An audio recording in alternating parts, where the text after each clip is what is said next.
जो माताएं अपने सर पर कलश लेकर के चलती हैं, जो माताएं कलश यात्रा में आकर के सम्मिलित होती हैं और कलश को लेकर के जब चलती हैं ना महाराज, उनके जीवन के जो समस्त पाप होते हैं वह नष्ट हो जाते हैं। क्योंकि कलश की क्यों प्रधानता बतलाई? कलश में महाराज अनेकों अनेक देवी देवताओं का निवास बतलाया।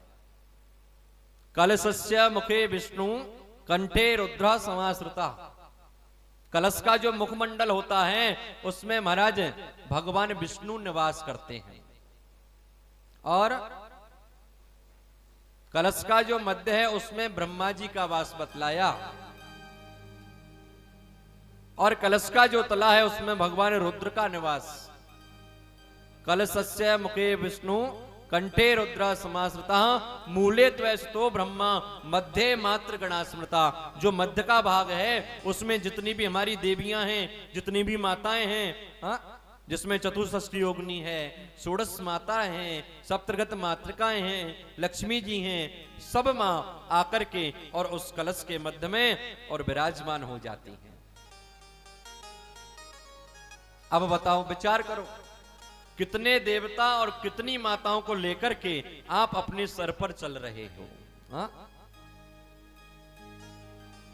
अगर कभी गलती से भी और हम लोगों से कोई पाप बन गया हो महाराज, वह सारे के सारे पाप उस व्यक्ति के नष्ट हो जाते हैं जो कलश यात्रा में, चाहे कोई भी धार्मिक आयोजन हो, उसमें महाराज कलश लेकर के चलते हैं। और एक और विशेष बात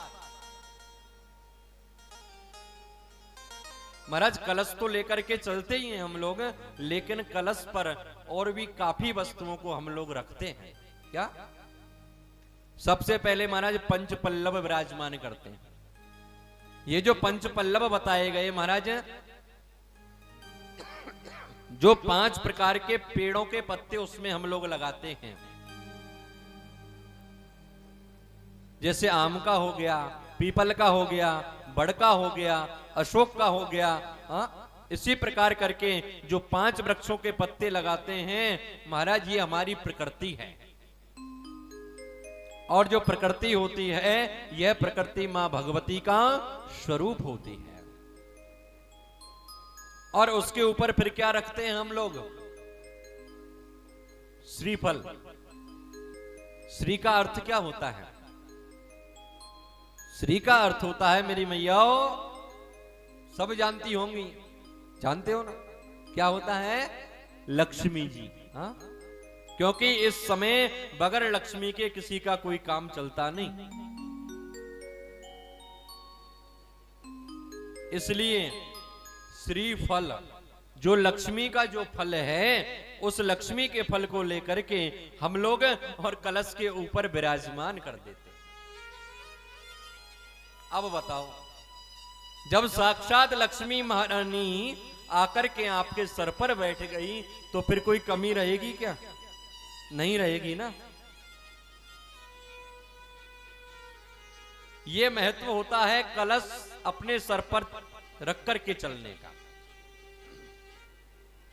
अनेकों तीर्थ, गंगा, यमुना, सरस्वती, त्रिवेणी, नर्मदा, सिंधु, कावेरी, जितनी भी हमारी पवित्र नदियां हैं, ये सारी की सारी नदियां उसमें आकर के विराजमान हो जाती हैं।